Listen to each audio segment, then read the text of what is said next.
కడప జిల్లా జమ్మలమడుగులో అమరజీవి జయంతి వేడుకలు ఘనంగా నిర్వహించారు. తెలుగు భాష మాట్లాడే వారికి ప్రత్యేక రాష్ట్రం రావాలని ప్రాణాలనే పణంగా పెట్టి ఆత్మార్పణ చేసుకున్న మహానుభావుడిని ఈ సందర్భంగా ఘనంగా స్మరించారు. పట్టణంలో నిర్వహించిన ఈ కార్యక్రమానికి ఎమ్మెల్యే ఆదినారాయణ రెడ్డి, భూపేష్ రెడ్డి నేతృత్వం వహించారు. విద్యార్థులు పొట్టి శ్రీరాములు చిత్రపటాన్ని తీసుకుని ఊరేగింపుగా పట్టణంలోని ఆయన విగ్రహం వరకు తీసుకువచ్చారు.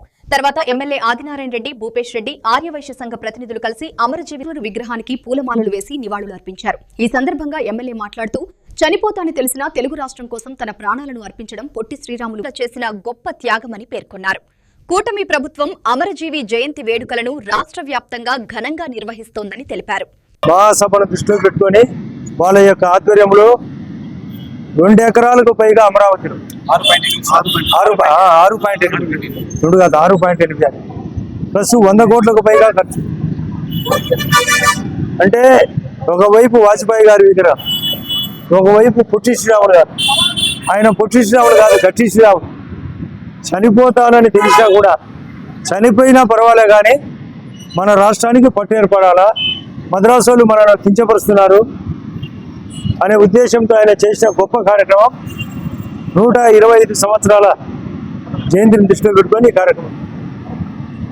జై శ్రీరామ్ అన్నారు, జై శ్రీరాముడు. మళ్ళీ మరొక స్లోగాన్ ఉంది, జై శ్రీరామ్.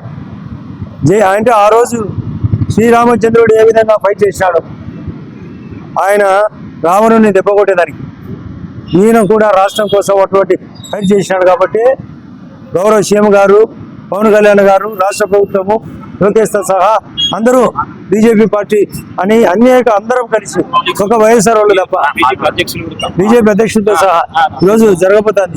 కానీ వైఎస్ఆర్ పార్టీ వాళ్ళు పాల్గొనరు. వాళ్ళకి అది సరిపోదు. వాళ్ళకి కావాల్సింది రాజకీయము, వ్యాపారం. ఇట్లా కాదు, రాష్ట్ర ప్రగతి కావాలి.